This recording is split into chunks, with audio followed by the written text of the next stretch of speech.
अच्छाई का अहंकार, गौतम बुद्ध की प्रेरणादायक कहानी।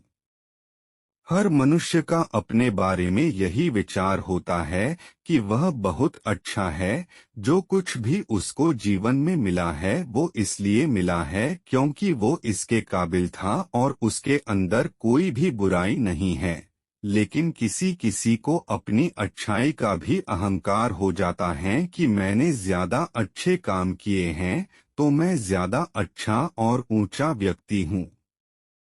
आज की कहानी भी इसी बारे में है। जब एक व्यक्ति इसी अहंकार में डूबा था, जिसे खुद के विषय में यह गलतफहमी थी कि उसे हर चीज का ज्ञान है, वह अमीरी गरीबी के आधार पर लोगों से भेदभाव भी करने लगा था।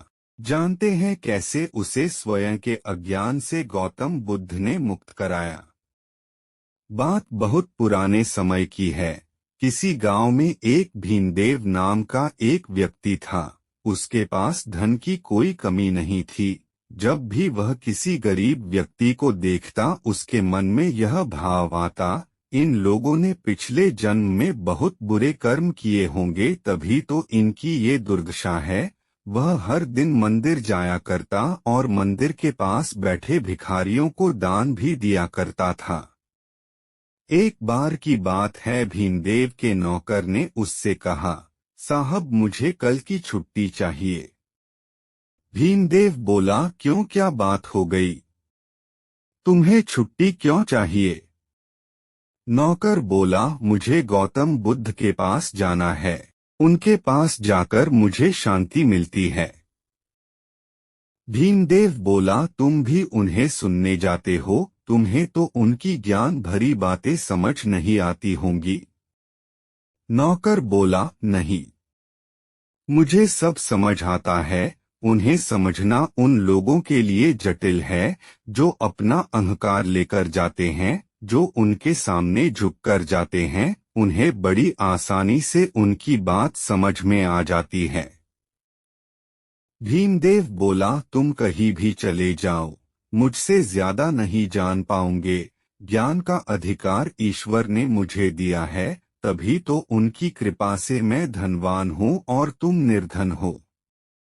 नौकर बोला, ज्ञान का धन और निर्धनता से क्या लेना देना? यह सुनकर भीमदेव को क्रोध आ गया। वे सोचने लगा, ये नौकर होकर मुझे ज्ञान दे रहा है। अपने क्रोध को भीतर दबाते हुए भीमदेव कहने लगा, ठीक है, जहाँ जाना है जाओ। भीमदेव के मन में भी आया कि मैं भी बुद्ध के पास जाऊं, पर फिर वह ये सोचकर रुक गया कि क्या मुझे शोभा देगा मैं उसी जगह पर जाऊं जहां मेरा नौकर जाता है। नौकर और मालिक एक साथ अगल बगल में बैठकर ज्ञान सुनेंगे। नहीं नहीं, ऐसा सोचकर उसने खुद को रोक लिया। अगले दिन नौकर बुद्ध के पास प्रवचन सुनने चला गया। उसी दिन भीमदेव का दोस्त उससे मिलने आया। उसने भीमदेव से कहा, मैं बुद्ध के वचन सुनने जा रहा हूँ, तुम भी साथ चलो। भीमदेव ने मना कर दिया, पर दोस्त के बहुत जोर देने पर उसे जाना पड़ा। दोनों ने वहां पहुंचकर बुद्ध को प्रणाम किया। भीमदेव ने देखा अमीर गरीब सभी वहां साथ में बैठे हैं। उसका नौकर भी वहीं मौजूद था। उसका दोस्त भी बगल में बैठ गया, लेकिन भीमदेव खड़ा रहा। बुद्ध भीमदेव से बोले, तुम खड़े क्यों हो? बैठ जाओ। भीमदेव बोला, इन लोगों का स्तर मुझसे नीचा है, इसलिए आप पहले इन्हें ज्ञान दे दीजिए। इन सब के जाने के बाद आप मुझे ज्ञान देना। बुद्ध बोले, ठीक है, लेकिन पहले तुम हमें बताओ कि तुम्हारा स्तर कितना और कैसे ऊंचा है। भीमदेव बोला, मेरा स्तर इन लोगों के स्तर से ऊंचा है, क्योंकि यहाँ बैठे जितने भी अमीर या गरीब लोग हैं मेरे धन के आगे सब गरीब ही है। मैं इनसे ज्यादा धार्मिक हूँ और दान भी करता हूँ। बुद्ध मुस्कुराकर भीमदेव की बात सुन रहे थे और समझ चुके थे कि यह अहंकार के सागर में डूबा हुआ व्यक्ति है। इसके बाद बुद्ध ने कहा, ठीक है, तुम 1 माह तक रोज आना, मैं तुम्हारे लिए अपने जैसा आसन लगवा दूंगा। अब तो तुम्हें कोई आपत्ति नहीं? बुद्ध के सारे शिष्य और बैठे हुए सारे लोगों ने कुछ नहीं कहा, क्योंकि वह समझ चुके थे बुद्ध भीमदेव को कुछ समझना ही चाहते होंगे।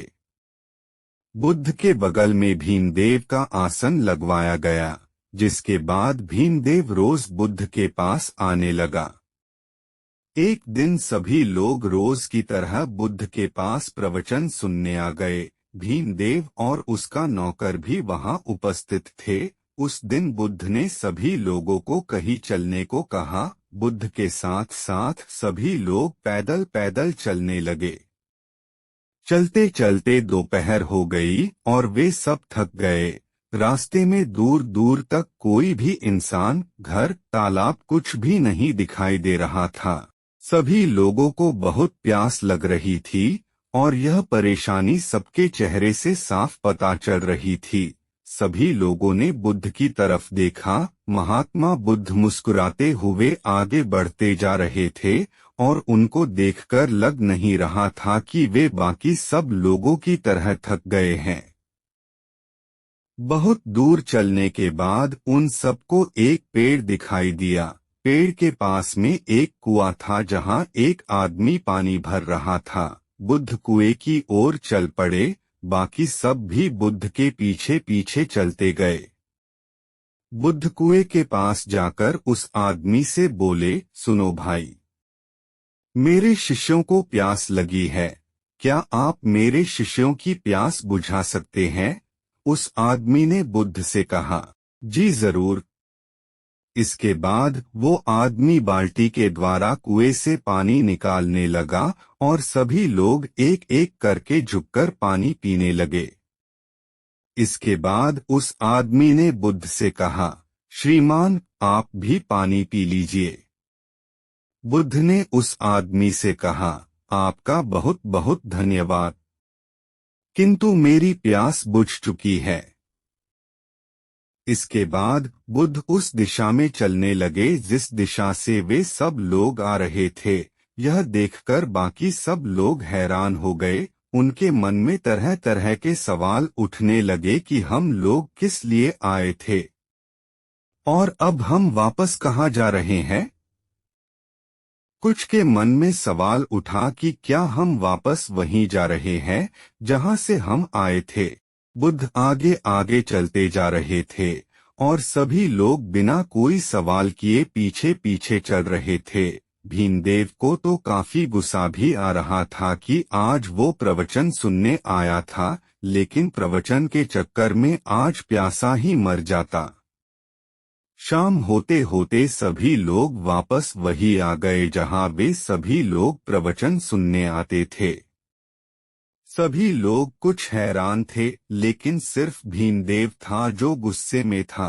वहां पहुंचते ही भीमदेव महात्मा बुद्ध से बोला, अगर कहीं जाना ही नहीं था तो क्यों पूरे दिन चलवाते रहे? आज तो प्यास के मारे मेरी तो जान ही जाने वाली थी।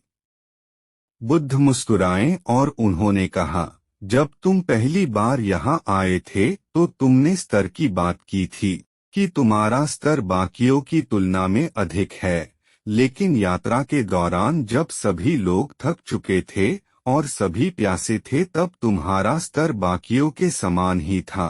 तुम भी उतने प्यासे थे जितना कि बाकी सब लोग। उस समय तुम्हारा धन या तुम्हारा अहंकार क्या तुम्हारी प्यास बुझा सकता था? यह सुनकर भीमदेव का गुस्सा शांत हो गया। इस बार बुद्ध की बातें भीमदेव के दिल पर असर कर गई। आगे बुद्ध ने कहा, कुएं के पास पहुंचकर जब तुमने झुककर पानी पिया तब जाकर तुम्हारी प्यास बुझ पाई। अगर तुम वहां भी अपने अहंकार की बात मानकर नहीं झुकते तो प्यासे ही रह जाते। इसी तरह अगर किसी इंसान को ज्ञान की लालसा है तो उसे अपने अहंकार को दूर रखकर विनम्रता से झुकना होगा, तभी उसे ज्ञान की प्राप्ति होती है। भीमदेव के मन का मैल धीरे धीरे कटने लगा। वह हल्का महसूस करने लगा। बुद्ध ने कहा, जीवन में ज्ञान की प्राप्ति तब होती है जब वह अपने अहंकार को त्याग दे। उसे अमीर गरीब ऊंचे नीचे से कोई फर्क ना पड़े। वह हर मनुष्य को ऐसे देखे जैसे वह स्वयं को देखता है। जब मनुष्य को सचमुच ज्ञान होता है तब वह समय की धारा से आगे निकल जाता है, उसे समय का भान ही नहीं होता। भीमदेव को ऐसे लगा कि जैसे यह बातें उसी के लिए है और वह सच में कुछ समझने लगा है। उसने अपना आसन छोड़ दिया और बुद्ध के चरणों में गिर गया और रोने लगा। बुद्ध ने कहा, रे क्या हुआ, तुम रो क्यों रहे हो? भीमदेव ने कहा, सब सच ही कहते हैं। आप ज्ञान के भंडार है। आपने मेरे अहंकार को चूर चूर कर दिया है। मैं सच में समझने लगा हूँ कि भले ही मनुष्य अमीर या गरीब हो, लेकिन उसकी समस्याएं लगभग एक ही होती है। अहंकार के कारण ही सारे दुख उत्पन्न होते हैं। इससे संबंधित सारे गुण रहस्य आप मुझे बता चुके हैं। मैं इस आसन पर बैठने योग्य नहीं हूँ, मुझे अपनी शरण में ले लो। बुद्धम शरणम गच्छामि। यह कहानी हमें यह बताती है, हमारे दुख का मूल कारण अहंकार ही है। अहंकार होने से हम दूसरों को खुद से नीचा समझने लगते हैं, जिससे कि ज्ञान प्राप्ति के सारे मार्ग बंद हो जाते हैं। इसलिए हमें खुद को किसी भी प्रकार के अहंकार से दूर रखना चाहिए ताकि हम भी बुद्ध की शरण में जा सके। उम्मीद करते हैं आपको हमारी गौतम बुद्ध की प्रेरणादायक कहानी अच्छाई का अहंकार पसंद आई होगी।